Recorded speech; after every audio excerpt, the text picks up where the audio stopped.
Assalamualaikum everyone! How are you? Ayan, after pala nung test ko, nagpunta kami sa Tulip Festival. Unfortunately, umulan talaga dyan.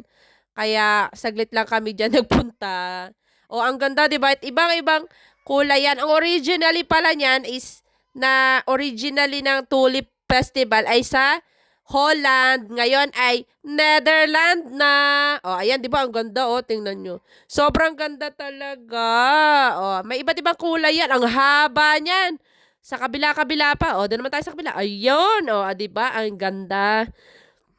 Ang daming pumunta dyan na tao kasi holiday ngayon ng mga bata. O, tapos may malalaki pa sila. Tapos nag-picture-picture taking kami dyan. O, syempre, sasabihin, nakapunta ka na sa Tulip Festival. Ay, syempre naman. Yun lang. Assalamualaikum. Dyan sa Korkara. Bye. Follow me. Salamat.